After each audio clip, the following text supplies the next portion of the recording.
The baby wouldn't stop screaming. Row 12 heard it. Row 18 felt it in their teeth. By row 23, someone muttered about duct tape, and the flight attendant pretended not to hear.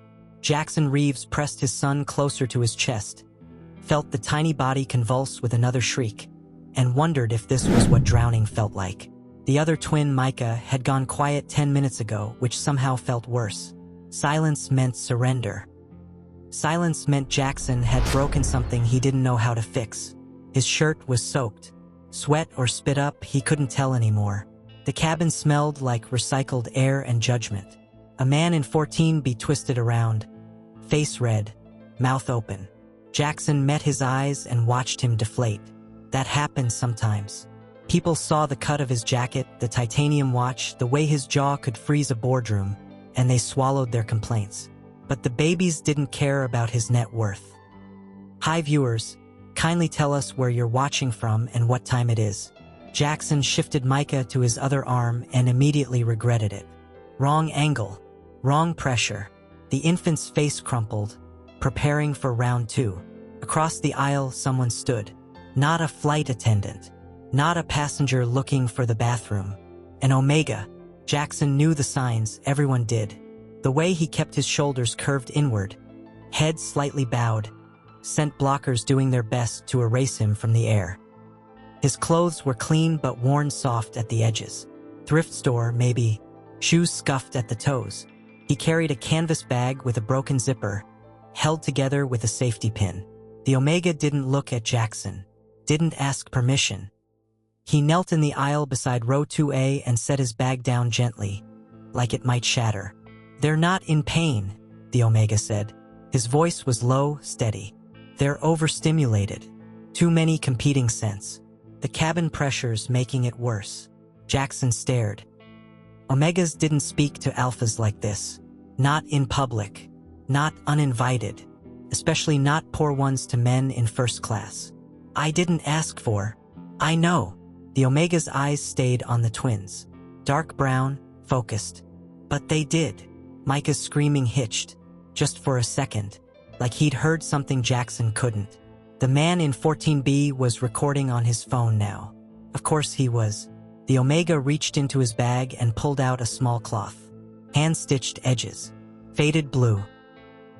He held it between his palms, breathed once, twice, then tucked it gently beside Micah's cheek. The crying softened. Not stopped. Not magic, but softer. Jackson's pulse kicked against his ribs. What did you? It's just cotton, the Omega said. But I've been using it for 3 years. It absorbs scent memory.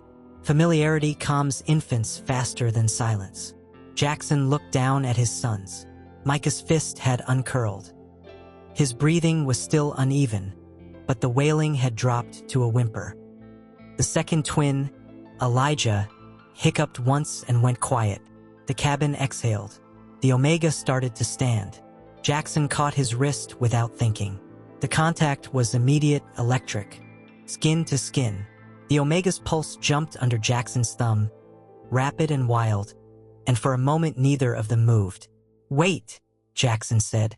The Omega's gaze finally lifted, met his. There was no submission in those eyes. No fear either. Just exhaustion. I didn't do anything illegal, the Omega said quietly. And I'm not asking for money. That's not. Jackson released him, flexed his fingers. I didn't mean. I know what you meant. The Omega picked up his bag. Your sons needed help. I gave it. That's all. He turned to leave. Sit down. The words came out rougher than Jackson intended. Command, not request. He saw the Omega's spine stiffen. Saw the exact moment the man decided whether to obey or walk away. The flight attendant appeared, smile plastic. Is there a problem here? No, Jackson said, eyes still locked on the Omega. He's sitting with me. The Omega's jaw tightened. I have a seat. In economy.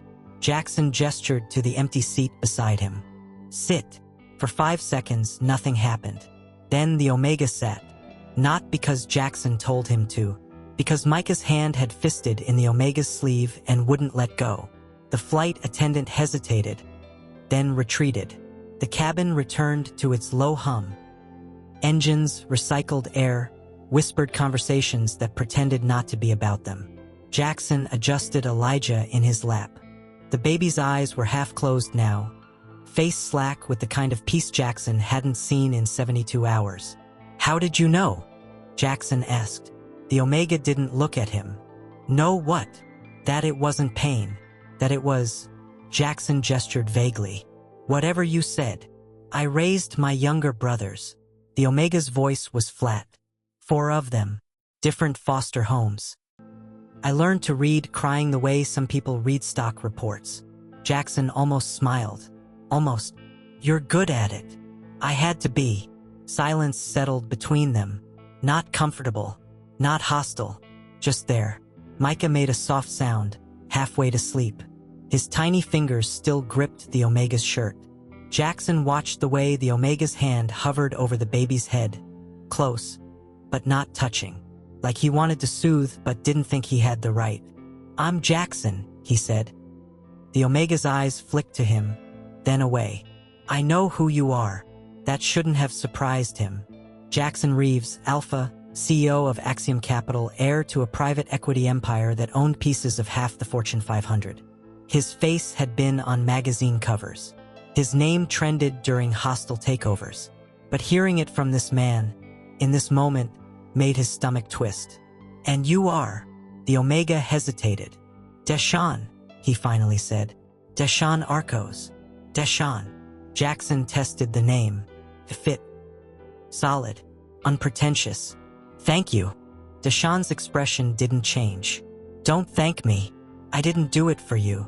"Fair enough." The plane hit turbulence. Mild, just enough to rattle the overhead bins.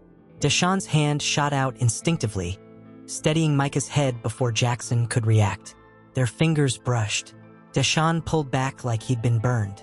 Jackson didn't. "You're scared of me," Jackson said. Not a question. Deshawn's laugh was bitter. "I'd be stupid not to be." "I'm not going to hurt you. You don't have to." Deshawn finally met his eyes. "Men like you hurt people just by existing near them." That landed. Jackson wanted to argue. Wanted to say he wasn't like that he'd never used his status to crush someone weaker, But Deshawn was already looking away, and Jackson realized he couldn't prove any of it. The twins had fallen asleep. Both of them. Micah's face was pressed against Deshawn's ribs, drool darkening the fabric. Elijah had gone boneless in Jackson's arms, mouth open, chest rising and falling in perfect rhythm. For the first time in 3 days, Jackson could breathe. "They like you," he said. Deshawn's throat worked. "Kids always do, until they learn better." "Learn what?" "That I'm temporary." The words hung in the air like smoke. Jackson didn't know what to say to that, didn't know how to fix it, so he did the only thing he could think of. He leaned back in his seat, closed his eyes, and let himself exist in this moment. 30,000 feet above the ground. His sons finally at peace, and a stranger who'd done the impossible without asking for anything in return. When he opened his eyes again, Deshawn was staring at him. "What?" Jackson asked. Deshawn looked away quickly. "Nothing. Didn't look like nothing." "You're different when you're not performing," Deshawn said quietly. Jackson frowned. "Performing? The Alpha thing? The CEO thing?" Deshawn gestured vaguely. "You dropped it for a second. I noticed." No one had ever said that to him before. No one had ever looked long enough to see it. Jackson's chest tightened. The flight attendant returned with drinks. Sparkling water for Jackson, nothing for Deshawn until Jackson ordered him the same. Deshawn took it but didn't drink. "You don't trust me," Jackson said. "I don't trust anyone who has the power to destroy my life on a whim. I wouldn't." "You don't know that." Deshawn's voice was still calm, but there was steel underneath. "You don't know what you'd do if I became inconvenient." Jackson wanted to argue, wanted to prove him wrong, but Deshawn was right. He didn't know. The plane began its descent. The captain's voice crackled over the intercom, something about local time and weather conditions. Jackson barely heard it. He was too busy watching Deshawn's hand smooth over Micah's back in slow, careful circles. Touch so gentle it made Jackson's throat ache. "Where are you headed?" Jackson asked. "Brooklyn. Family? No. Work." Deshawn's smile was thin. "Sure, let's call it that." Jackson didn't push. The plane touched down. Smooth landing. Passengers started gathering their things, shoving bags into overhead bins, ignoring the seatbelt sign. Deshawn carefully transferred Micah back to Jackson's arms. The baby stirred but didn't wake. "Thank you," Jackson said again. Deshawn stood, slinging his broken bag over his shoulder. "Take care of them." He started to walk away. Jackson's hand shot out, caught his wrist again. Deshawn froze. "I need your help," Jackson said. "You need a nanny." "I need you." Deshawn's expression shuddered. "You don't even know me. I know you're the only person in 72 hours who got them to stop crying." Jackson's grip tightened. "I know you didn't ask for money. I know you didn't take a picture for social media. I know." "You know nothing." Deshawn pulled free. "I'm not for sale, Mr. Reeves. I'm not trying to buy you." "Then what are you trying to do?" Jackson didn't have an answer. Not one that made sense. Not one that didn't sound like desperation. The cabin was emptying now. A flight attendant was hovering, clearly waiting for them to leave. Deshawn's eyes dropped to the twins one last time. Something in his expression cracked. "I can't," he whispered. Then he was gone. Jackson sat there, twins asleep in his arms, and watched Deshawn disappear into the crowd. He told himself to let it go. Told himself it was better this way. Told himself he didn't need some stranger's help. Didn't need anyone. Had survived worse things than fatherhood. Micah woke up screaming. The baggage claim was chaos. Jackson stood at Carousel 3 with 2 howling infants and a suitcase he couldn't reach because both his arms were full. Elijah had gone from sleeping angel to demon in under 30 seconds. And Micah sounded like he was auditioning for a horror movie. People stared. Someone filmed. Jackson's security detail appeared out of nowhere. 2 men in dark suits, earpieces, expressionless faces. Marcus took the suitcase. Dante reached for Elijah. "Don't!" Jackson snapped. Dante's hands froze mid-air. Jackson didn't explain. Couldn't explain. Just held his sons tighter and scanned the crowd for a face he had no right to be looking for. Deshawn was gone. Of course he was gone. Marcus cleared his throat. "Car's ready, sir." Jackson nodded. They moved through the terminal like a funeral procession. Mark pushing ahead to clear the path, Dante guarding the rear, Jackson in the middle trying not to drop a screaming infant on polished airport floor. He made it to the exit. Almost. Then he saw him. Deshawn stood near the taxi line, canvas bag at his feet, phone pressed to his ear. His face was tight, jaw clenched, and even from 15 feet away Jackson could read the tension in his shoulders. "I said I'd have it by Friday," Deshawn was saying. His voice was low but sharp. I know what you said." "No, I'm not." He stopped mid-sentence. His eyes found Jackson's across the crowd. For 3 seconds, neither of them moved. Then Deshawn ended the call. Jackson didn't think. Just walked toward him, security scrambling to keep up. "Wait," Jackson said. Deshawn shook his head. "I told you. I'll pay you. I don't want your money." "Then what do you want?" Deshawn's laugh was sharp enough to cut. "You think everyone has a price? I think everyone has needs." Jackson shifted Micah to his other shoulder. The baby's crying had softened to hiccups, like even he knew something important was happening. "And I think you were about to promise someone money you don't have." Deshawn's expression went cold. "That's none of your business." "You're right." Jackson stepped closer, close enough to see the exhaustion bruising the skin under Deshawn's eyes. "But my sons are my business, and they need you. They need consistency, stability. I can't give them that." "Why not?" "Because I'm..." Deshawn's voice cracked. He looked away, jaw working. "I'm nobody. I don't have references. I don't have credentials." I've got 3 months rent overdue and a landlord who's one bad day away from changing the locks. Jackson's chest tightened. So let me help. Help! Deshawn's eyes snapped back to him, bright with something dangerous. You don't help people like me. You use us. And when we stop being useful, you throw us away. The words hit like a fist. Jackson wanted to argue, wanted to say that's not who I am. But he'd built an empire on leverage, on finding weaknesses and exploiting them, on making people need him more than he needed them. Deshawn saw it in his face. Yeah, Deshawn said quietly. That's what I thought. He picked up his bag. Micah made a sound, soft, plaintive. Reaching, Deshawn froze. The baby's hand opened and closed, grasping at air, at nothing, at the man who'd soothed him when no one else could. Deshawn's expression shattered. Don't, he whispered. Don't do that. But Micah kept reaching. And Jackson did something he'd never done in a business negotiation, never done in a hostile takeover, never done in 34 years of learning that vulnerability was weakness. He told the truth. I don't know how to do this, Jackson said. His voice came out rough, scraped raw. I don't know how to be what they need. Every nanny I've hired quit within a week. My family says I should institutionalize them, hire specialists, let other people raise them because I don't. He stopped. Deshawn was staring at him. I'm drowning, Jackson finished. And you're the only person who looked at my sons and didn't see a problem to be solved. You saw them. The airport moved around them. Announcements overhead. Travelers rushing past. Security hovering 10 feet back. Deshawn's hand tightened on his bag strap.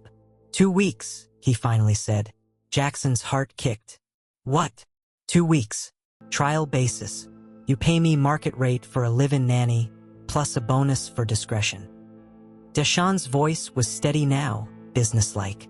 I get my own room, my own space, and the first time you treat me like property instead of a person, I walk. Jackson nodded before his brain caught up. Done. I'm serious. Deshawn stepped closer, close enough that Jackson could smell the faint scent of cheap soap and something underneath, warm, grounding. I'm not your employee. I'm not your omega. I'm a person you're hiring to help with your kids. That's all. Understood. Deshawn searched his face for the lie. Jackson let him look. Finally, Deshawn's shoulders dropped. Okay. Deshawn glanced at the twins. Micah had stopped crying entirely. Elijah was watching Deshawn with wide, solemn eyes. But we do this my way. No cameras. No press. No one will know you're there, Jackson promised. Deshawn's smile was bitter. Yeah, I've heard that before. Marcus appeared at Jackson's elbow. Sir, we need to move. Jackson ignored him. The car will take us to my place. You can see the setup. Meet the staff. Staff? Deshawn's eyebrows rose. Small staff. Housekeeper. Chef. Security. Of course you have security. I have enemies, Jackson said simply. Deshawn's expression flickered. Am I going to be safe there? The question gutted him. Yes, Jackson said.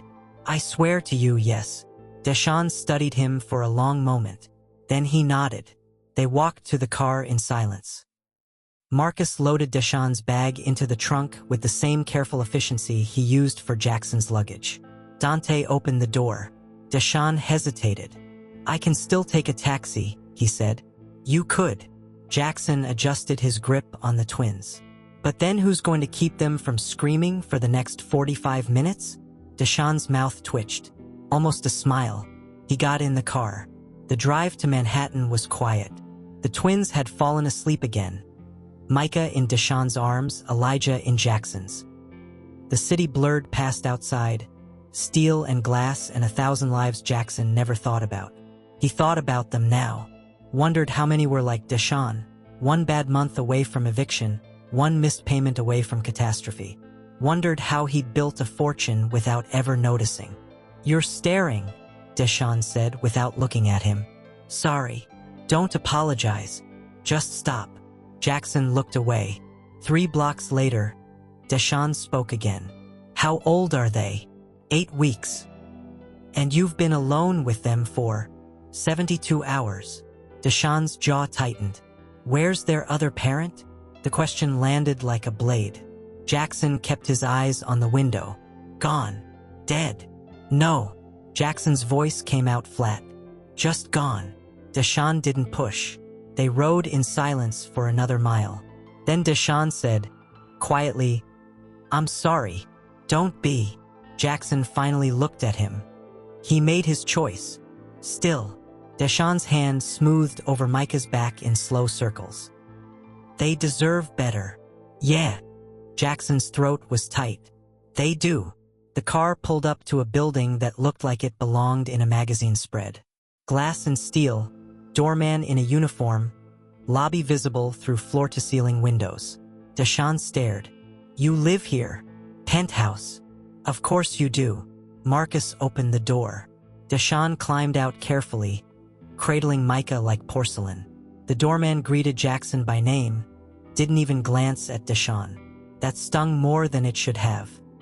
The elevator was mirror-polished. Deshawn kept his eyes on the floor, shoulders curved inward again, making himself small. Jackson hated it. You don't have to do that here, he said.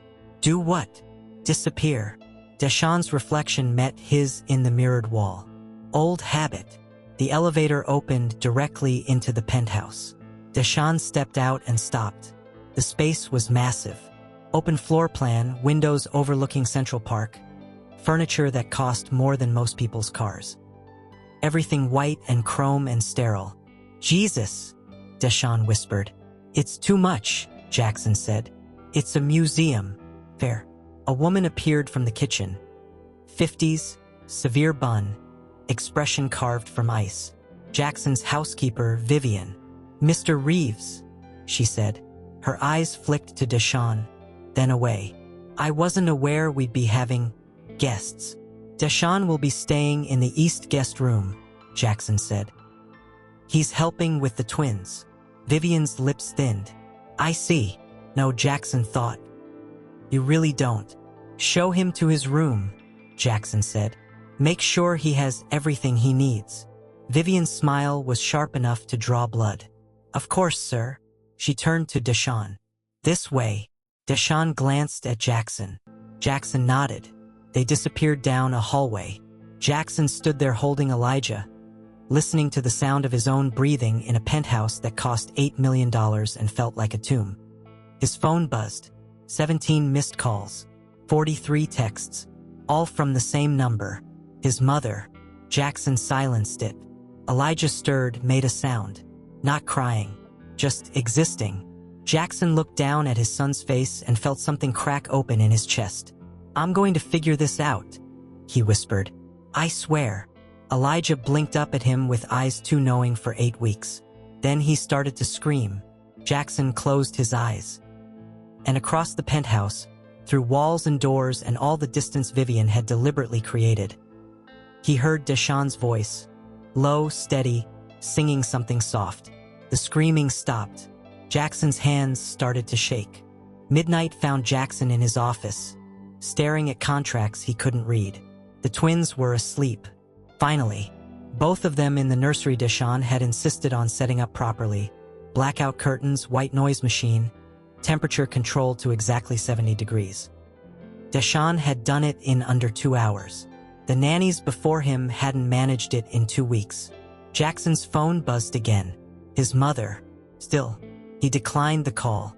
2 minutes later, a text arrived. We need to discuss your situation. Jackson deleted it without reading the rest. His situation, like his son's, were a PR problem, a stock price fluctuation, something to be managed. He pushed back from his desk and walked to the window. Manhattan stretched below him, lights burning in 1,000 windows. People living lives he'd never understand. He wondered which window was Deshawn's, wondered if he was asleep or lying awake, second-guessing his choice to stay. Footsteps behind him. Jackson turned. Deshawn stood in the doorway, wearing an oversized t-shirt and sweatpants that had been washed so many times the fabric was nearly transparent. His hair was mussed from sleep, His feet were bare. He looked nothing like the careful, controlled man from the airport. He looked real. "Micah's crying," Deshawn said. "I can hear him through the monitor." Jackson frowned. "I don't hear anything. You're not listening." "Fair." Jackson followed him down the hall to the nursery. Deshawn was right. Micah was making soft sounds, not quite crying but clearly unhappy. Deshawn crossed to the crib without hesitation, scooped the baby up, and pressed him against his chest. Micah's fussing stopped immediately. "He's hungry," Deshawn said. "I fed him an hour ago." "You fed him formula." Deshawn's tone was matter-of-fact, not judgmental. "It doesn't hold as long. He's going through a growth spurt." "How do you know that?" Deshawn gave him a look. "Because I'm paying attention." He carried Micah to the changing table, laid him down gently, started preparing a bottle one-handed like he'd done it 1,000 times. Maybe he had. Jackson watched from the doorway, useless. "You can come in," Deshawn said without looking up. "You're not going to break anything." "I'm not sure about that." Deshawn's mouth twitched. "Yeah, well, join the club." Jackson stepped into the room. It smelled different than it had this morning. Less antiseptic, more lived in. Human. Deshawn had added things. A soft blanket draped over the rocking chair. A small lamp instead of the harsh overhead lights. A basket of clean burp cloths within easy reach. "You changed everything," Jackson said. "I made it functional." Deshawn tested the bottle temperature on his wrist, then settled into the rocking chair with Micah. Babies don't need luxury. They need consistency. "And you?" Deshawn glanced up. "What about me? What do you need?" The question seemed to surprise him. "I need..." Deshawn stopped. Started again. "I need to not fuck this up." "You won't. You don't know that." "I know you've kept them calm for 6 hours straight," Jackson said. "I know Vivian's been shooting you death glares and you haven't flinched once. I know. She hates me." Deshawn's voice was flat. "She doesn't. She thinks I'm here to trap you." Deshawn's eyes stayed on Micah, watching him eat. Seduce the vulnerable alpha. Get pregnant, secure the bag. It's a whole thing. Jackson's jaw tightened. "I'll talk to her." "Don't." Deshawn shifted Micah to his shoulder, started patting his back. "I've dealt with worse. That doesn't make it okay." "No." Deshawn's smile was knife-sharp, "but it makes it familiar." Micah burped. Tiny, absurd sound. Deshawn laughed. Soft, genuine. The sound did something to Jackson's chest. He crossed to the window, putting distance between them before he did something stupid like ask Deshawn to laugh again. "Why'd you say yes?" Jackson asked the glass. Behind him, fabric rustled. The rocking chair creaked. "Because I'm 3 months behind on rent," Deshawn said quietly. "Because my landlord's lawyer sent me an eviction notice last week. Because I've been sleeping on my friend's couch and wearing the same 4 outfits on rotation and lying awake at night doing math that never works out." Jackson turned. Deshawn was still rocking Micah, but his eyes had gone distant. "And because when you looked at me in that airport," Deshawn continued, "you didn't look at me like I was a problem. You looked at me like I was a solution. And his voice cracked. "I haven't been anyone's solution in a really long time." Jackson's throat closed. "You are," he managed. Don't." Deshawn's head came up. "Don't make promises you can't keep." "I'm not." "You are." Deshawn stood, settling Micah back in the crib. The baby went down easy, already drowsy. "You're already thinking of ways to fix me, ways to solve my problems, ways to make yourself feel less guilty about the power imbalance." "That's not." "It is." Deshawn turned to face him fully. "And I get it. I do. You're used to fixing things, used to being in control. But I'm not a company you can acquire, Jackson. I'm not a deal you can close." "I know that." "Do you?" The challenge hung between them. Jackson wanted to close the distance, wanted to prove something, everything. But Deshawn's posture had shifted. Defensive now, waiting for Jackson to confirm every terrible assumption he'd ever made about alphas with money and power. So Jackson did the hardest thing he'd ever done. He stepped back. "You're right," he said. "I'm sorry." Deshawn blinked. "What?" "You're right. I was trying to fix you. Trying to—" Jackson dragged a hand through his hair. "I'm not good at this." "At what?" "Needing someone." The admission tasted like blood. "At not being in control." Deshawn's expression softened. "Just barely." "Yeah, well." He glanced at the crib, at the twins sleeping peacefully for the first time in days. "Welcome to fatherhood." Despite everything, Jackson smiled. They stood there in the dim nursery, 2 feet apart, the city breathing beyond the windows. Finally, Deshawn said, "I should sleep. They'll be up again in 3 hours. Right?" Deshawn moved toward the door. Stopped. "Jackson." "Yeah. Thank you." Deshawn's voice was soft. For stepping back." "I'll keep doing it," Jackson promised. "As many times as you need." Deshawn's smile was small but real. Then he was gone. Jackson stood there for a long time, listening to his sons breathe, and wondering how the hell he was supposed to keep his distance from someone who'd already gotten under his skin. His phone buzzed. Not his mother this time. Marcus. Paparazzi outside the building. Someone tipped them off. Jackson's blood went cold. He pulled up the security feed on his phone. Sure enough, 3 photographers camped across the street, long lenses aimed at his building. They couldn't see inside. The windows were privacy-tinted one way, but they'd be there in the morning. They'd see Deshawn leaving. They'd start asking questions. Jackson typed back, "Double security. No one gets photos." Marcus. Understood. Jackson looked at the twins. They were so small, so vulnerable. And Deshawn. Deshawn had no idea what kind of target he'd just painted on his back by walking into Jackson's life. Jackson pulled out his phone and started making calls. First his lawyer, then his head of security, then his PR team. By the time the sun came up, Deshawn would have protection he didn't know he needed, because Jackson had failed at a lot of things. But he wouldn't fail at keeping his sons, and the man caring for them, safe. Even if that safety came with a price Deshawn didn't know he'd have to pay. Morning came with coffee Jackson didn't remember making and a headache that felt personal. He'd slept 90 minutes. Maybe. The twins were already awake. He could hear them through the monitor, making soft sounds that weren't quite crying but weren't quite happy either. And Deshawn's voice, low and steady, singing something Jackson couldn't make out. He pulled on pants and walked toward the sound. The nursery door was cracked open. Inside, Deshawn sat cross-legged on the floor, both twins in his lap, completely calm. "And the green grass grows all around, Deshawn sang. "And the green grass grows all around." Micah grabbed at Deshawn's finger. Elijah watched his face with absolute focus. Jackson's chest hurt. He must have made a sound because Deshawn looked up. "Hey," Deshawn said. "You look terrible." "Thanks. I mean it. When's the last time you slept?" "I'm fine." Deshawn gave him a look that said he didn't believe that for a second, but didn't push. Instead, he carefully transferred Elijah to the playmat and stood with Micah still in his arms. "Vivian made breakfast," Deshawn said. "She told me to tell you it's getting cold." "Did she say anything else?" Deshawn's expression went carefully neutral. "No, liar." Jackson followed him to the kitchen.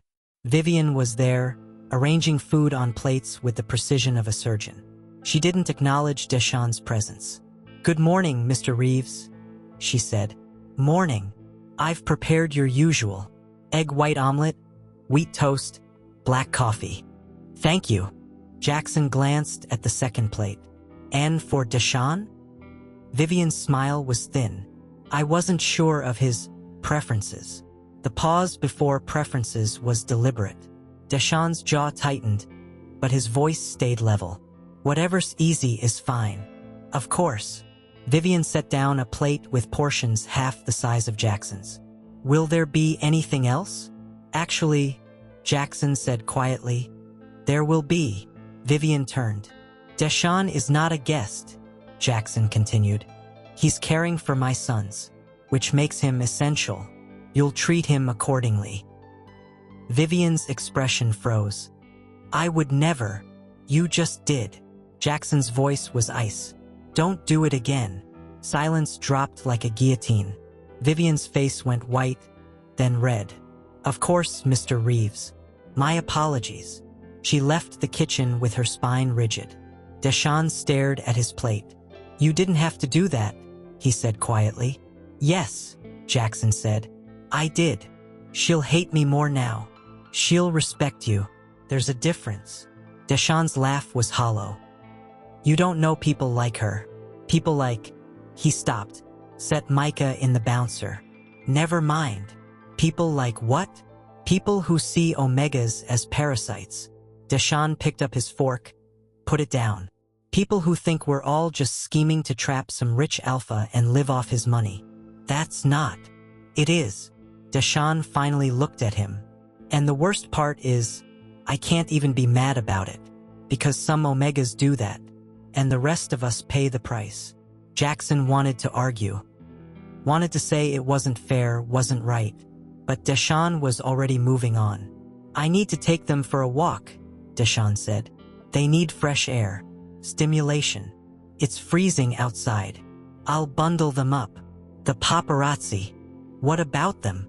Jackson hesitated. He should have told Deshawn last night, should have warned him, but he'd been so focused on protecting him that he'd forgotten to ask if Deshawn wanted to be protected. "There were photographers outside the building this morning," Jackson said carefully. Deshawn went still. "How many?" "3, maybe 4 by now." "And you didn't think to mention this?" "I handled it." "You handled it." Deshawn's voice was flat. "What does that mean?" "It means I have security watching them. It means they won't get close to you or the twins. It means you made decisions about my safety without asking me." Deshawn stood. "It means you decided what I needed to know." "I was protecting you." "No." Deshawn stepped closer. "You were controlling the situation. There's a difference." "That's not." "It is." Deshawn's eyes were bright with something dangerous. "This is what I was afraid of. This right here. You think because you're paying me, because you have power, you get to decide everything. I don't think that." "Then why didn't you tell me?" "Because I was afraid you'd leave," Jackson almost said. "But that would have been the truth, and the truth was too much." "I fucked up," he said instead. "You're right. I should have told you." Deshawn searched his face for the lie. Jackson let him look. Finally, Deshawn's shoulders dropped. Okay. You admitted it. You didn't double down or gaslight me or—" Deshawn shook his head. "Most people don't do that." "I'm not most people." "No." Deshawn's smile was complicated. "You're really not." Micah started fussing. Deshawn turned automatically, scooping him up, soothing him with practiced ease. Jackson watched and felt something shift in his chest. Want. Not sexual. Not exactly. Just want. To be close to this man. To be trusted by him. To be— Jackson. He blinked. "Yeah. You're staring again. Sorry. And stop apologizing." "Sore." Jackson caught himself. "Right?" Deshawn's laugh was soft. "Real." Then his phone rang. Deshawn's face changed immediately. Went pale. "I have to take this," he said, already moving toward his room. Jackson watched him go, watched the door close, and told himself it wasn't his business. But through the walls, he could hear Deshawn's voice rise. "Told you I'd have it by Friday. I just need a few more days. Threatening me won't change anything. I know what you'll do. You don't have to remind me." Silence. Then a sound that might have been crying. Jackson was moving before he realized it, crossing to Deshawn's door, raising his hand to knock. He stopped. This was exactly what Deshawn had warned him about. Crossing boundaries, making decisions, taking control. Jackson lowered his hand and walked away, but the sound of Deshawn crying followed him all the way back to his office, where 17 new emails waited and a meeting he couldn't miss started in 40 minutes.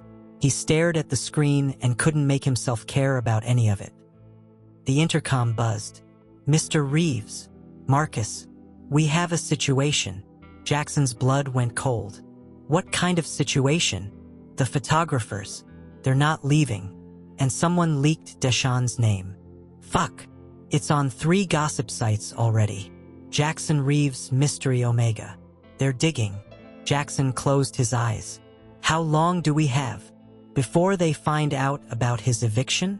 His debt? Marcus's voice was grim. Maybe 6 hours. Maybe less. Then we have 6 hours to make this right. He hung up and started making calls. By noon, Deshawn's rent was paid through the end of the year. His debt?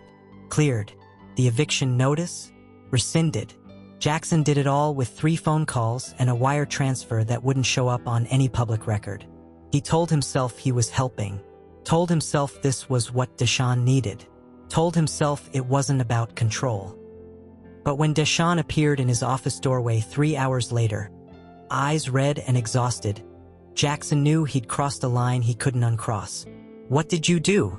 Deshawn whispered. Jackson met his eyes and realized he'd just made the biggest mistake of his life. Deshawn's hands were shaking. He stood in Jackson's office doorway with his phone clutched so tight his knuckles had gone white, and his whole body vibrated with something that might have been rage or might have been fear or might have been both. "My landlord called," Deshawn said. His voice was eerily calm. "Said my debt's been paid. All of it, plus 6 months advance rent." Jackson stood slowly. "Deshawn." "He wouldn't tell me who paid it." Deshawn's laugh was sharp.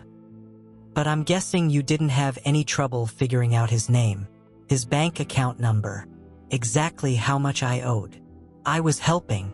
You were investigating me." Deshawn stepped into the office. "You dug into my life without permission. You made financial decisions for me. His breath hitched. "You made me owe you." "No." Jackson moved around the desk. "That's not. I don't want you to owe me anything." "Then why did you do it?" "Because," Jackson stopped. "Because the thought of you being thrown out on the street made me insane. Because I couldn't focus on anything except the sound of you crying through the wall. Because I'm falling for you and I don't know how to stop." He couldn't say any of that. So he said, "Because you're taking care of my sons. And I take care of the people who matter." Deshawn flinched like he'd been slapped. "The people who matter," he repeated slowly. "Like I'm an employee, an asset. That's not what I meant." "Isn't it?" Deshawn's eyes were too bright. "You see a problem, you throw money at it. That's what you do. That's who you are." "Deshawn." "I told you," Deshawn said, voice breaking. "I told you the first time you try to treat me like property, I walk." Jackson's heart stopped. "You're leaving." "I don't know."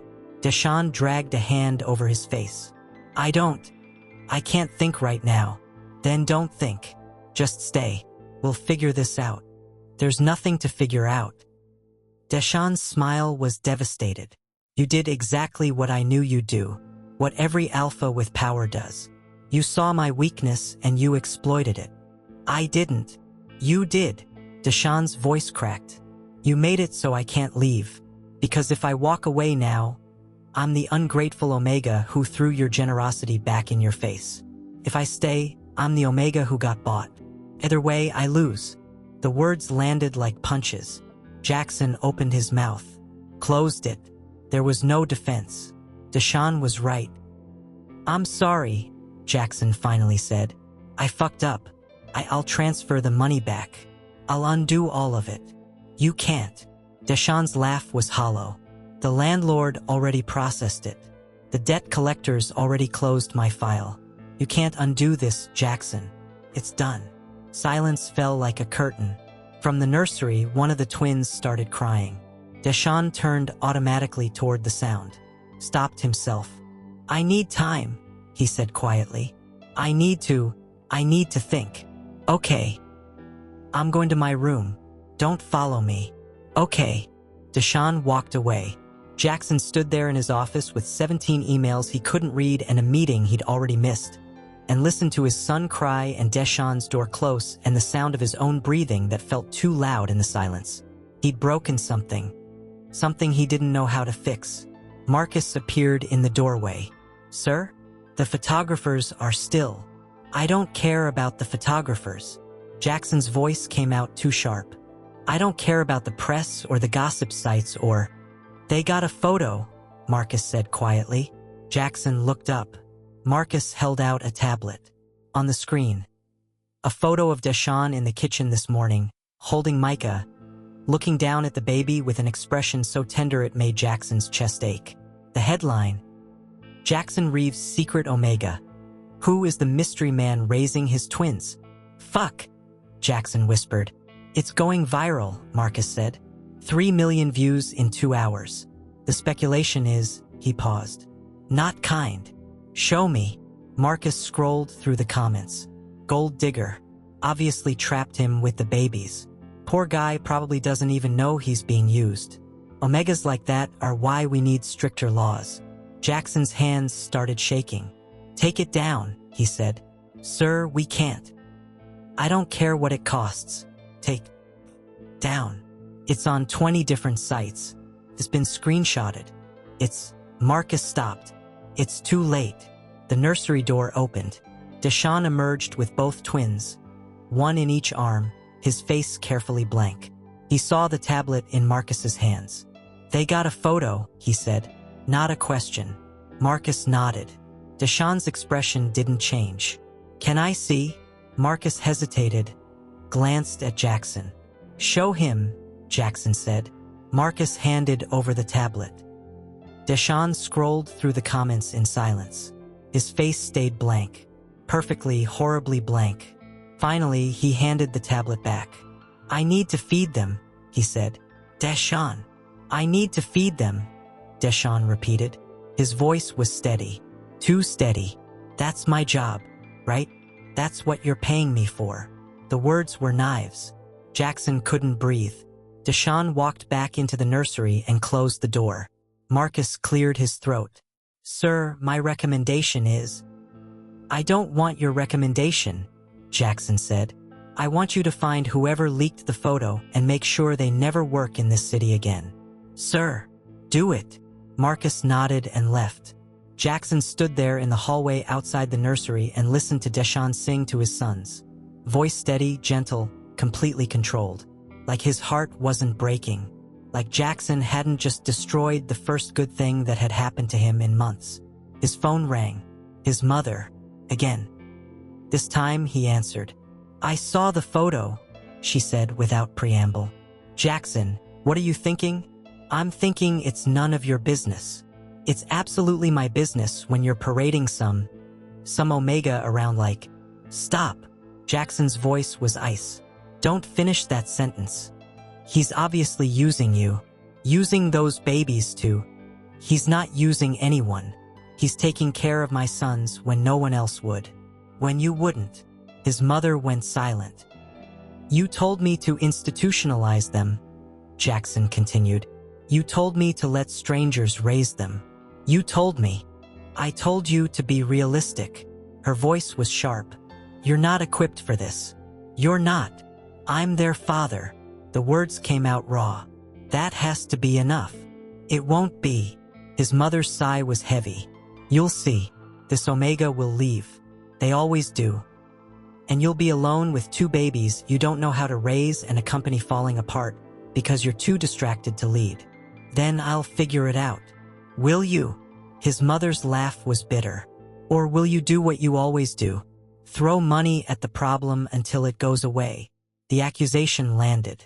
Because she was right. That's exactly what he'd done. I have to go, Jackson said. He hung up before she could respond. The nursery door opened. Deshawn stood there, twins asleep in the bassinet behind him. I'm staying, he said. Jackson's heart stuttered. What? I'm staying. For now. Deshawn's eyes were red. But not because I owe you. And not because you paid my debt. Then why? Because of them. Deshawn gestured to the twins. Because they didn't ask for any of this. And because walking away would hurt them more than staying hurts me. The words were glass. I'm sorry, Jackson said. Don't. Deshawn held up a hand. Don't apologize again. Just do better. I will. We'll see. Deshawn started to close the door. Deshawn. He stopped. Thank you, Jackson said, for staying. Deshawn's smile was sad. Don't thank me yet, he said. Then the door closed, and Jackson stood in the hallway with the ghost of Deshawn's voice in his ears and the weight of everything he'd broken pressing down on his chest. Outside, the photographers waited. Inside, the twins slept. And somewhere between the two, Deshawn was making a choice that would change all of their lives. Jackson just didn't know if it would save them or destroy them. He was terrified to find out.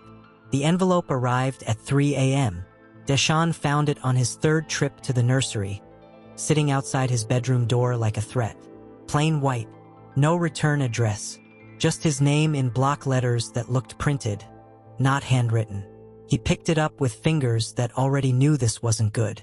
Inside, printouts, bank statements, photos of him leaving his old apartment with garbage bags full of clothes, screenshots of texts to his landlord begging for more time, and at the bottom, a note.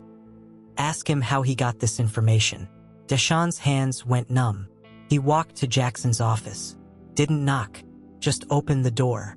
Jackson was still awake, hunched over his laptop, tie loosened, looking like he'd aged 5 years in 3 days. He looked up, saw Deshawn's face. What happened? Deshawn threw the envelope on the desk. Jackson opened it. His face went white. Where did you get this? Outside my door. Deshawn's voice was steady. Too steady. Someone in this house is collecting information on me. Someone you trust. That's not. It is. Deshawn pointed at the bank statements. These are from before I met you, before I was here, which means someone started digging the second I walked through that door. Jackson stared at the papers like they might catch fire. Vivian, he said quietly, your housekeeper hates me enough to investigate my entire financial history? She's protective. Jackson stopped. That's not an excuse. No. Deshawn's laugh was sharp. It's not. I'll handle this. How? Deshawn leaned against the desk. By throwing more money at it? By making more decisions without asking me. Jackson flinched. I need to know who else she's told, Deshawn said. Because if this gets out, if someone leaks that you paid my debt, it'll look like you're being kept. It'll look like I'm a whore. The word hung in the air like smoke. Jackson stood. You're not. I know what I'm not. Deshawn's eyes were too bright. But that won't stop people from saying it, from believing it, from using it to destroy whatever's left of my reputation. I won't let that happen. You can't stop it. Deshawn pushed off the desk. You can't control what people think, what they say. You can't. A sound from the nursery. Elijah crying. Deshawn turned automatically. Jackson caught his wrist. Wait, Jackson said. I'll get him. You need sleep. I need answers. Deshawn pulled free. I need to know who's trying to destroy me in my own home. I'll find out. I swear. Deshawn searched his face, then nodded once and left. Jackson stood there with the envelope in his hands and rage building in his chest like a storm. He called Vivian. She answered on the first ring, voice crisp despite the hour. Mr. Reeves. My office. Now. 5 minutes later, she stood in front of his desk with her spine straight and her expression unreadable. Jackson dropped the envelope in front of her. Explain this. Vivian glanced at the contents. Her face didn't change. I was protecting you, she said simply. By invading someone's privacy? By ensuring the Omega in your home wasn't a threat. Vivian's tone was matter of fact. You hired him off the street. No background check. No references. No. I didn't hire him to be investigated. You hired him to care for your children. Vivian's eyes were ice. I took it upon myself to ensure he was trustworthy. And he's desperate. Drowning in debt. Evicted. The kind of desperate that makes people do. Stop. Jackson's voice was quiet. Deadly. You're fired. Vivian went pale. Sir, you crossed a line. You violated his privacy. Jackson's hands clenched. You made him feel unsafe in his own home. I was protecting. You were judging. Jackson stood. You saw an omega and assumed the worst. Just like I did. Just like everyone does. Vivian's jaw tightened. If you're making this decision based on emotion rather than... I'm making this decision based on the fact that you betrayed my trust. Jackson's voice was steel. Pack your things. I want you gone by morning. Vivian stared at him for a long moment. Then she smiled. Thin and sharp. You'll regret this, she said quietly. When he shows his true colors. When he takes everything you have. You'll remember I warned you. She left without another word. Jackson stood there in the silence and wondered if she was right. Not about Deshawn. About him. About whether he was capable of doing this without destroying everything he touched. His phone buzzed. Marcus. Vivian just left the building. She had a flash drive. Jackson's blood went cold. What's on it? Unknown. But she made 3 copies. I tracked 2 of them. One went to her phone. One to a cloud server. The third? Gone. Could be anywhere. Jackson closed his eyes. The damage was done. Whatever Vivian had collected, whatever secrets she dug up, was out there now. Waiting. A bomb with a timer he couldn't see. He walked to Deshawn's room. Knocked softly. Come in. Deshawn sat on the edge of his bed. Still dressed. Staring at nothing. Vivian's gone, Jackson said. I fired her. Deshawn didn't react. That won't fix this. I know. She has copies. She'll leak them. Probably. Deshawn finally looked at him. So what do? We get ahead of it. Jackson sat beside him. Not too close. We control the narrative before she does. How? By telling the truth. Deshawn laughed. The truth? That you hired a desperate omega and then paid off his debt without asking? That sounds great. Really fixes the gold digger narrative.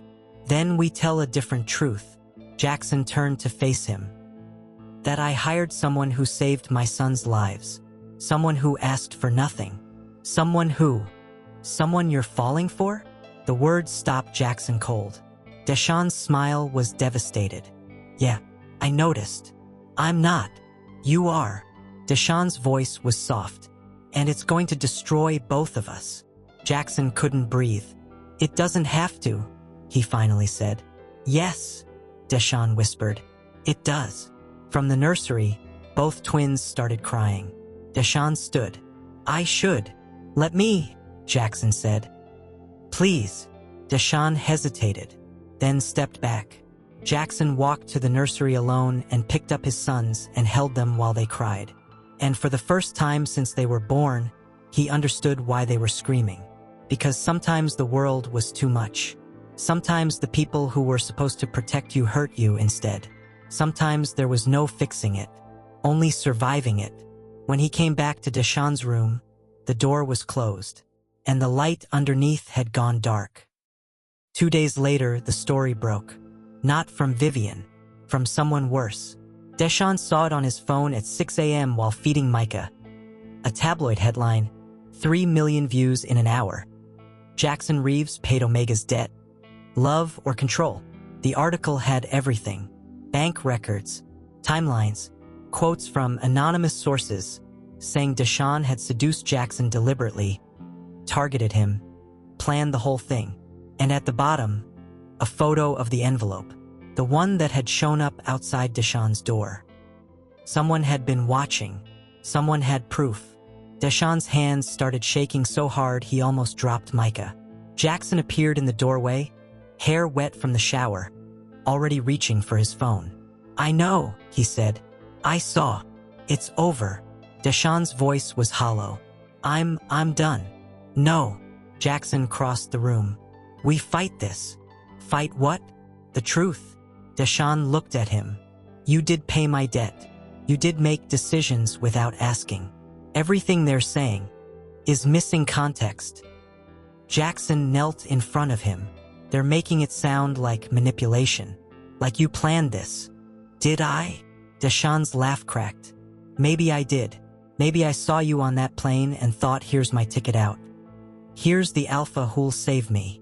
You don't believe that. I don't know what I believe anymore. Deshawn's eyes were red. I don't know if I stayed because of the twins or because I was too scared to leave. I don't know if He stopped. Jackson waited. I don't know if I'm falling for you because I want to or because I need to, Deshawn finally whispered. And that terrifies me. The confession hung between them. Jackson's chest felt too tight. I know the feeling, he said quietly. Deshawn looked at him. Really looked. What do we do? Deshawn asked. We tell the truth. The real truth. Which is that I'm an Alpha who didn't know how to be a father until you showed me. Jackson's voice was steady.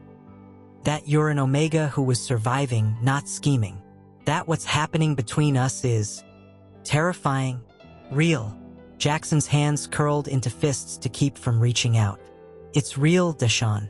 Whatever this is. However it started. It's real now. Deshawn's breath hitched.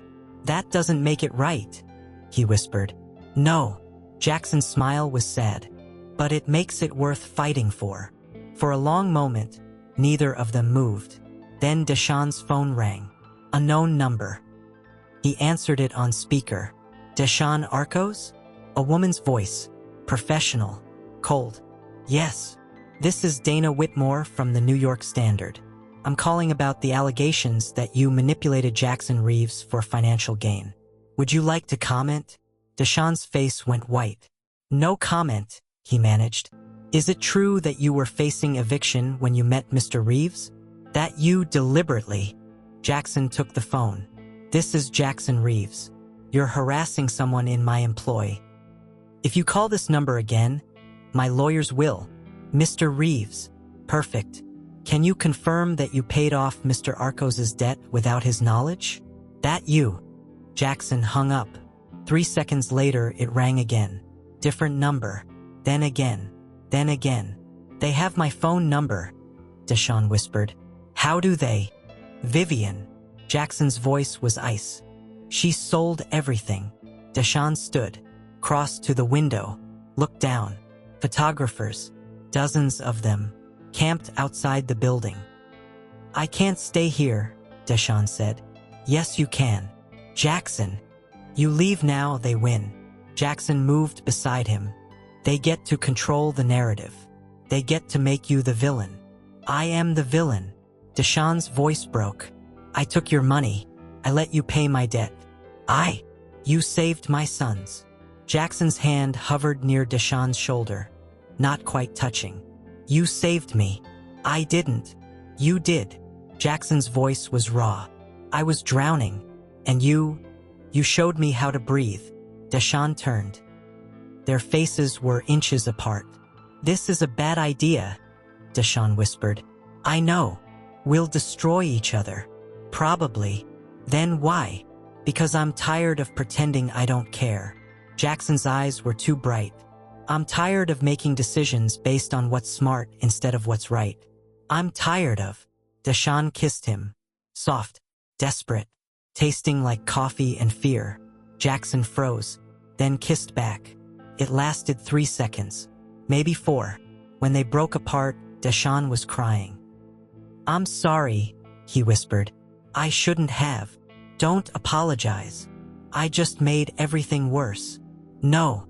Jackson's hand finally touched Deshawn's face. Gentle, reverent. You made it real. From the nursery, both twins started crying. They broke apart like they'd been burned. Deshawn wiped his eyes. I should. Yeah. They moved together to the nursery, picked up the twins, stood there holding them while the babies screamed and the photographers waited outside and the world kept spinning. What do we do now? Deshawn asked. Jackson looked at him, at this man who'd walked into his life 3 days ago and turned everything upside down. We choose, he said simply. We stop letting other people decide for us. We stop hiding. We choose. Choose what? Each other. Jackson's voice was steady. If that's what you want. Deshawn stared at him. Then slowly, carefully, he nodded. Okay. Okay. Okay. Deshawn's smile was small but real. But we do this right. No more secrets. No more decisions without asking. We, partners, Jackson said. In everything. Partners. They stood there in the nursery with the twins between them and something fragile and new taking shape in the space they'd created. It wouldn't be easy. It wouldn't be safe. But it would be theirs. And that was enough. For now. The press conference was Deshawn's idea. Jackson hated it immediately. You want to what? Jackson stared at him across the kitchen table. The twins were asleep. The apartment was quiet. You want to face them? I want to control the story. Deshawn's voice was steady. Right now, they're making me into a villain, a gold digger, a manipulator. I want to tell my side. They'll destroy you. They're already destroying me. Deshawn's smile was thin. At least this way, I get to look them in the eye while they do it. Jackson wanted to argue, wanted to protect him from the wolves waiting outside. But he'd promised. Partners. No more decisions without asking. Okay, he said. But I'm there. Beside you. That'll make it worse. I don't care. Deshawn searched his face. You'll regret this. No, Jackson said quietly. I won't. The press conference was scheduled for 2 p.m. the next day. Jackson's PR team spent 12 hours preparing talking points, crafting statements, building a narrative that would minimize the damage. Deshawn ignored all of it. I'm telling the truth, he said. That's it. The truth will get you crucified, Jackson's publicist warned. Then I'll be crucified. Deshawn's eyes were steady. But I'll be honest. The conference room was packed. 50 reporters, twice as many cameras. Questions already loaded like bullets. Deshawn sat at the table with Jackson beside him and told himself he could do this. He'd survived worse. The questions started immediately. Mr. Arcos, did you know who Jackson Reeves was when you approached him on the plane? No, Deshawn said. I knew he had screaming babies and looked like he needed help. But you must have recognized. I recognized an exhausted parent. That's all. Is it true you were facing eviction? Yes. And that Mr. Reeves paid your debt? Yes. The room erupted. Cameras flashed. Reporters shouted over each other. Jackson's hand found Deshawn's under the table. Deshawn squeezed back. He paid my debt without asking. Deshawn continued, voice rising. Without telling me, and I was furious. The room went quiet. You were furious? Someone asked. That he helped you? That he made decisions for me? Deshawn leaned forward. That he saw a problem and threw money at it without considering how it would make me feel. How it would look. How it would. His voice cracked. Jackson's grip tightened. I'm not a gold digger, Deshawn said quietly. I'm not a manipulator. I'm someone who was drowning. And yes, I let him help me, because I was desperate. Because I didn't know how else to survive. So you used him, someone said. No. Deshawn's eyes found the camera. I helped his children. That's all. Everything else, the money, the debt, the feelings that came after. Feelings? A reporter leaned forward. Are you confirming a romantic relationship? Deshawn looked at Jackson. Jackson looked back. This was it. The moment where they either lied or burned. Yes, Deshawn said. I have feelings for him. And I don't know if that makes me smart or stupid or... It makes you human, Jackson said. The room exploded. Jackson ignored them all.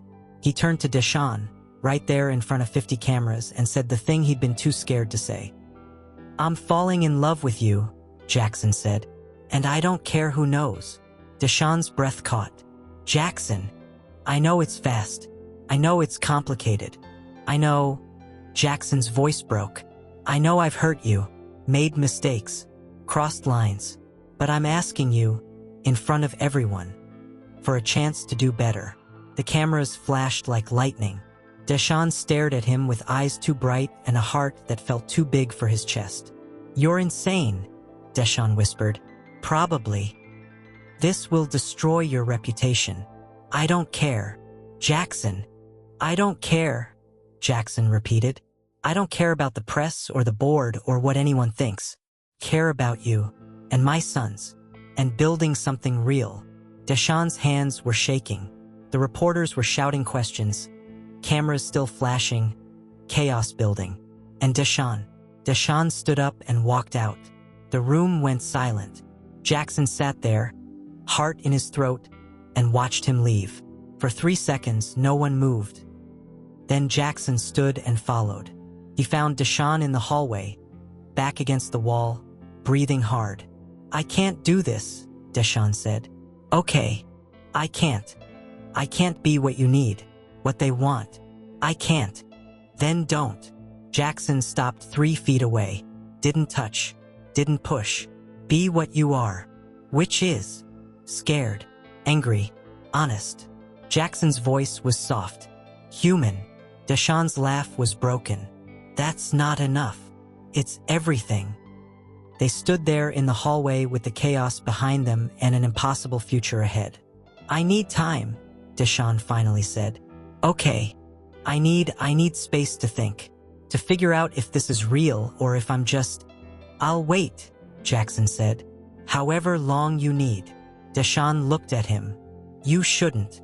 Too bad. Deshawn's smile was small, sad. Then he walked away, and Jackson let him. Because love wasn't about holding on.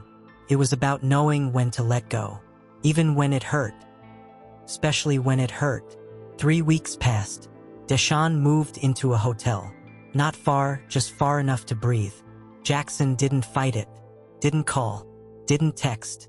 Just sent a check every week for the twins' care and a note that said, take your time. The press had a field day. Articles dissected their relationship, speculated about the breakup, blamed everyone and no one. Jackson stopped reading after day 2. He focused on his sons instead. Learned their rhythms, their cries, what they needed and when. He was terrible at it, but he tried. Marcus found him at 2 a.m. on a Tuesday, sitting on the nursery floor with both twins screaming and tears running down his face. I don't know what they want, Jackson said. They want their other parent, Marcus said gently. He's not, we're not. He's been stopping by every afternoon when you're at work. Marcus's voice was careful. Spending 2 hours with them, then leaving before you get home. Jackson's chest cracked open. Why didn't you tell me? He asked me not to. Jackson closed his eyes. The next day he came home early. Found Deshawn in the nursery, both twins in his lap, singing softly. Deshawn looked up, froze. Don't stop, Jackson said quietly. Deshawn's throat worked. Then he kept singing. Jackson sat on the floor and listened. When the song ended, the twins were asleep. They missed you, Jackson said. I missed them. Just them. Deshawn's smile was complicated. No. They sat in silence for a long moment. I've been thinking, Deshawn finally said, about what you said. About choosing. Yeah. I think I've been choosing wrong my whole life. Deshawn's voice was soft. Choosing safety over risk. Choosing survival over living. Choosing to be invisible because being seen hurt too much. And now I'm tired of hiding. Deshawn looked at him. But I'm still scared. So am I. Of what? Of hurting you again. Jackson's voice cracked. Of making the same mistakes. Of being human? Jackson's laugh was broken. Yeah. Good. Deshawn stood carefully, settling the twins in their cribs. Because I don't want perfect. I want real. Even if real is messy? Especially if real is messy. Jackson stood too. What are you saying? I'm saying... Deshawn stepped closer. I'm saying I want to try. For real this time. No hiding. No running. Just trying. Together. Together. Jackson's heart was too loud in his chest. I don't deserve you, he whispered. No, Deshawn agreed. But you're stuck with me anyway. They stood there in the nursery with the twins sleeping and the city breathing beyond the windows and something fragile taking root between them. So what now? Jackson asked. Now we figure it out. Deshawn's smile was small but real. One day at a time. I can do that. Me too. It wasn't a fairy tale ending. It wasn't a guarantee, but it was a beginning, and that was enough. 6 months later, everything was different, and nothing was different. The press still watched. The gossip sites still speculated. People still had opinions about the Alpha CEO and his Omega partner. Jackson and Deshawn stopped caring. They moved out of the penthouse, found a brownstone in Brooklyn with a yard for the twins and neighbors who didn't recognize them. It was smaller, quieter, perfect. Deshawn went back to school. Early childhood education. Jackson paid tuition and Deshawn let him, because they'd learned how to talk about money without it becoming a weapon. The twins started crawling, then walking, then destroying everything they touched with gleeful chaos. Jackson learned how to laugh again, and Deshawn learned how to stay. But tonight, standing in their kitchen with the twins finally asleep and a glass of wine neither of them was drinking, something felt different. Jackson noticed it first. "What's wrong?" he asked. "Nothing." Deshawn's smile didn't reach his eyes. "Liar." Deshawn set down his glass. "I got an offer today." Jackson's stomach dropped. "What kind of offer?" "A job. Teaching. Full-time. With benefits." Deshawn's voice was carefully neutral. "In Chicago." The word landed like a bomb. "Chicago. 1,200 miles away." "When do you start?" Jackson asked. "I haven't accepted yet." "But you want to." Deshawn looked at him. "I don't know what I want." "That's not true." Jackson crossed to him. "You've always known what you want. You're just scared to take it." "Maybe I'm scared it'll disappear." Deshawn's voice broke. "Maybe I'm scared that if I want this too much, it'll break." "So you run first?"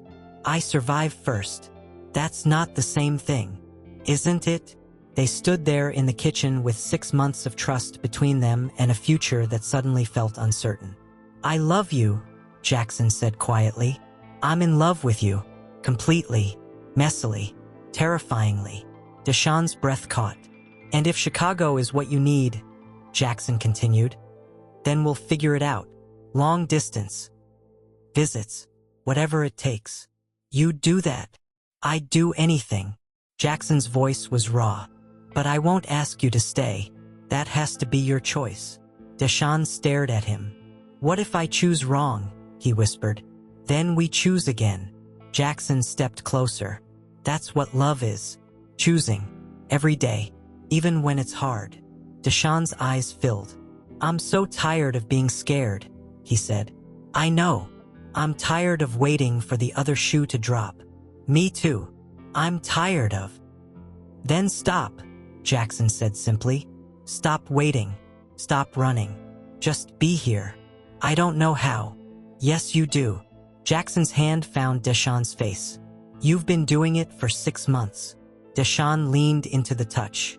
"The job starts in 3 weeks," he said quietly. Jackson's heart cracked. "Okay. I haven't decided yet." "I know.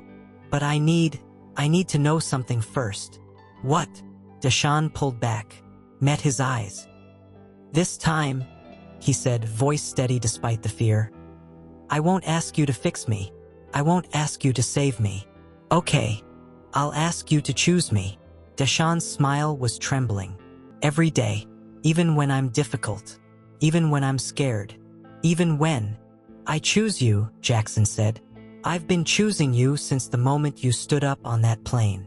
That was 6 months ago." "I know." Jackson's voice was soft. "And I'll keep choosing you 6 months from now. 6 years from now.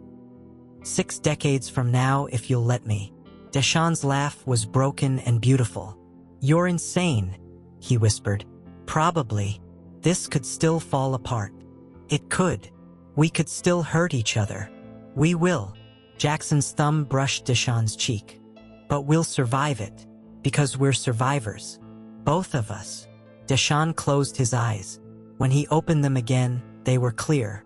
Decided. "I'm not taking the job," he said. Jackson's heart stopped. "What?" "I'm not taking it." Deshawn's smile was real now. "Because you're right. I've been running my whole life. And I'm tired. I'm so tired of running." Deshawn, I'm choosing to stay. Deshawn stepped closer. Not because I need you, but because I want you. Because this us is worth fighting for. Jackson couldn't breathe. Are you sure? No. Deshawn laughed. I'm terrified, but I'm sure about you. They kissed. Slow, deep, real. When they broke apart, both of them were crying. So what now? Deshawn asked. Jackson smiled. Now we live. Just like that. Just like that. It wouldn't be easy. It wouldn't be perfect. But it would be theirs. And that was everything. From the nursery, one of the twins started crying. They broke apart, laughing. Your turn, Deshawn said. Our turn, Jackson corrected. They walked to the nursery together, picked up their sons, held them while they settled. And in that moment, standing in a house they'd chosen, with children they were raising together, building a life that terrified and exhilarated them in equal measure, they found something neither of them had expected. Peace. Not perfection, just peace. And the promise that tomorrow they'd choose each other again. Because that's what love was. Not a destination, a choice, made every single day. Even when it was hard. Especially when it was hard. Outside, the city kept moving. Inside, their world had finally stopped spinning long enough for them to catch their breath. And in the quiet space between heartbeats, they both thought the same thing. This is home. Not the building. Not the city. Each other. And that was enough. More than enough. It was everything. If the story moved you, if it made you think about the power of choosing love over fear, or if you've ever felt like Deshawn or Jackson, struggling to trust, to stay, to be vulnerable, we want to hear from you. Drop your thoughts in the comments below. Your story might inspire someone else who's fighting the same battle. And if you're hungry for more stories that challenge you, that make you feel deeply, that remind you what it means to be human, subscribe to this channel and turn on notifications. Because every week, we're bringing you narratives that don't just entertain, they transform. Hit that subscribe button, ring the bell, and join us next time for another story that proves love isn't about perfection.